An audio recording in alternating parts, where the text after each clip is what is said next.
نحمده ونصلي على رسوله الكريم اما بعد فاعوذ بالله من الشيطان الرجيم بسم الله الرحمن الرحيم ويسألونك عن المحيض قل هو أذى فاعتزلوا النساء في المحيض ولا تقربوهن حتى يطهرن فإذا تطهرن فأتوهن من حيث أمركم الله ان اللہ یحب التوابین ویحب المتطہرین صدق اللہ العلی العظیم۔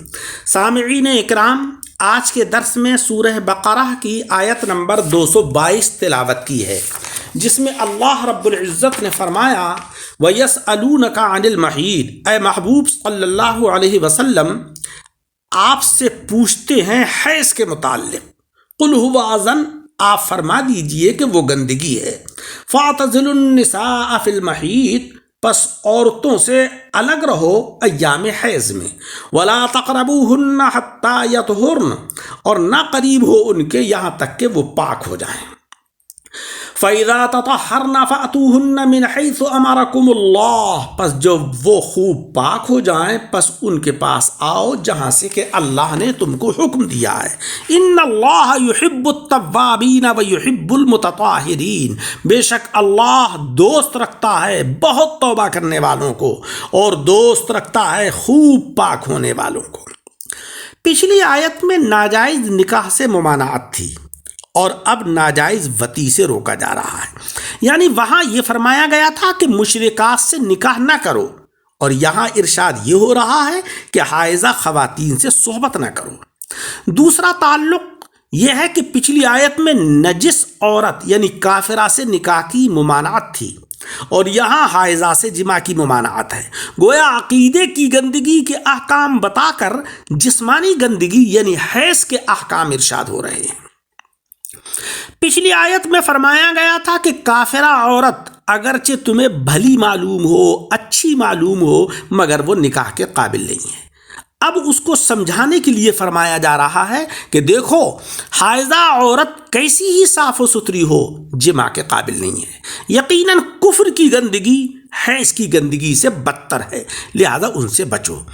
پچھلی آیت میں ان خواتین کا ذکر تھا جن سے عارضی طور پر نکاح کرنا حرام قرار دیا گیا، یعنی کافرہ، کہ جب تک وہ بیماری کفر سے تندرست نہ ہو جائیں نکاح کے قابل نہیں ہیں۔ اب ان خواتین کا ذکر ہے جن سے کہ عارضی طور پر صحبت کرنا حرام ہے، یعنی حائضہ، کہ جب تک وہ عارضہ حیض سے پاک نہ ہو جائیں ان سے صحبت کرنا حرام ہے۔ اس آیت کا شان نزول یہ ہے کہ عرب کے یہودی اور مجوس حائضہ خواتین سے بہت نفرت کرتے تھے، کہ ان کے ساتھ کھانا پینا، ایک مکان میں رہنا ان کو گوارا نہیں تھا، یہاں تک کہ ان کی طرف دیکھنا اور ان سے کلام کرنا بھی وہ حرام جانتے تھے۔ مگر وہیں کہ عیسائی حائضہ عورتوں سے صحبت بھی کرتے تھے۔ مشرکین عرب چونکہ یہودیوں کی چال چلتے تھے، ایک دفعہ حضرت ثابت اور دیگر صحابہ رضی اللہ تعالی عنہم نے آقا علیہ السلام سے حیض کے احکام پوچھے۔ تب یہ آیت کریمہ اتری جس میں مسلمانوں کو یہودیوں کی طرح افراط یعنی حد سے تجاوز کرنا اور عیسائیوں کی طرح تفریط یعنی حد سے گر جانا، اس سے ممانعت فرمائی، بلکہ درمیانی راستہ بتایا گیا کہ تم ایام حیض میں جماع نہ کرو، اس کے سوا سارے برتاوے جائز ہیں۔ وَيَسْأَلُونَكَ عَنِ الْمَحِيضِ، اور آپ سے پوچھتے ہیں حیض کے متعلق۔ یہاں پر مسلمانوں کے 6 سوال نقل کیے گئے ہیں۔ پچھلے 3 سوال بغیر واو کے، اور آخری 3 سوال یعنی خیرات، یتیموں سے معاملات اور حیض کے احکام جو ہیں وہ واو کے ساتھ بیان کیے گئے ہیں۔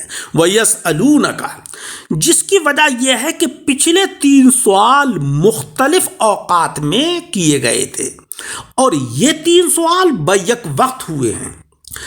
سوال نقل کرنے میں حضرات صحابہ کرام رضی اللہ تعالی عنہم کی عزت افزائی ہے کہ انہیں اللہ رب العزت سے جواب حاصل کرنے کا فخر حاصل ہوا ہے۔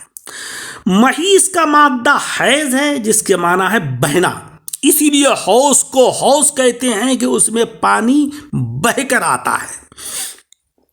وَيَسْأَلُونَكَ عَنِ الْمَحِيضِ، سوال کے اندر اجمال ہے، مگر جواب سے ظاہر ہوتا ہے کہ یہ سوال جو ہے وہ احکام سے متعلق تھا کہ حائضہ کے احکام کیا ہیں، یعنی اے نبی صلی اللہ علیہ وسلم لوگ آپ سے حیض کے احکام پوچھتے ہیں، قل هو اذن، آپ فرما دیجئے کہ وہ گندگی ہے۔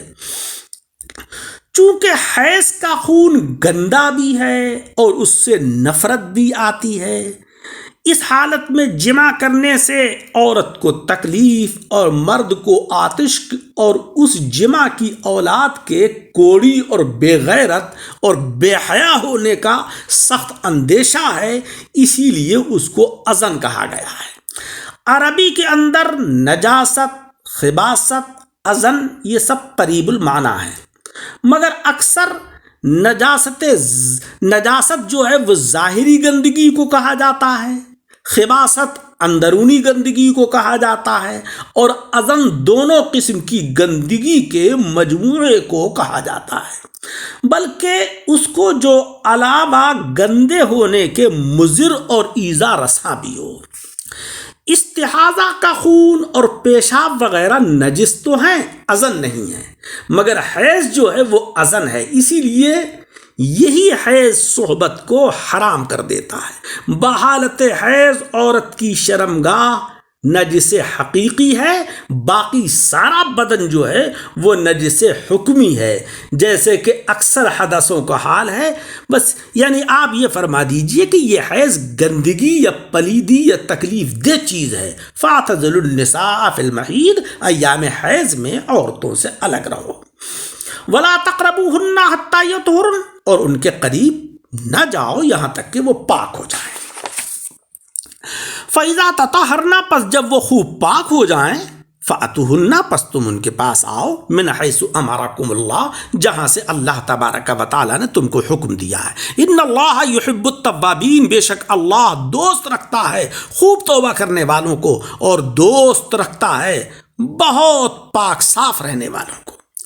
اس آیت کی تفسیر کا جو خلاصہ ہے وہ یہ ہے کہ اللہ رب العزت نے آقا علیہ السلام سے فرمایا کہ اے نبی صلی اللہ علیہ وسلم لوگ آپ سے حیض کے احکام پوچھتے ہیں کہ آیا حائضہ عورت سے یہودیوں کی طرح بالکل دور رہیں یا عیسائیوں کی طرح ان سے جمع بھی کر لیا کریں؟ تو اے محبوب آپ فرما دو کہ وہ حقیقاً گندی نہیں ہیں کہ ان کو دور کر دیا جائے، بلکہ حیض جو ہے وہ گندگی یا گھنونی بیماری ہے، اس سے مرد کو آتشک وغیرہ پیدا ہو جانے کا اندیشہ ہے، اور اگر اس صحبت سے حمل قائم ہو جائے تو ممکن ہے کہ بچہ کوڑی پیدا ہو۔ حدیث میں ہے کہ حیض کی اولاد کو جذام ہو جاتا ہے، اور خون کھل کر نہ آنے کی وجہ سے عورت کو بھی تکلیف بڑھ جاتی ہے، لہذا حیض کے دنوں میں عورتوں سے الگ رہو، یعنی ان سے جمع نہ کرو، اور جب تک کہ وہ پاک نہ ہو جائیں ان سے صحبت نہ کرو۔ پھر جب ان کا حیض بند ہو جائے اور وہ پاک ہو جائیں تو تم وہاں جمع کرو جہاں اللہ جل شانہ و عم نوالہ نے اجازت دی ہے، یعنی شرمگاہ میں۔ اور جو لوگ نادانی میں حائضہ سے جمع کر چکے ہوں وہ خوب توبہ کریں، اللہ تبارک و تعالیٰ خوب توبہ کرنے والوں کو دوست رکھتا ہے، اور آئندہ کافرہ اور حائضہ ہر قسم کی عورت سے دور رہیں۔ اللہ رب العزت خوب صاف ستھروں کو پسند فرماتا ہے۔ مولا تبارک و تعالیٰ مجھے اور آپ سب حضرات کو عمل کی توفیق عطا فرمائے۔ درس کو سن کر احباب کے ساتھ شیئر کریں، اور ہمارے یوٹیوب چینل دعوت حق درس قرآن کو لائک اور سبسکرائب کریں۔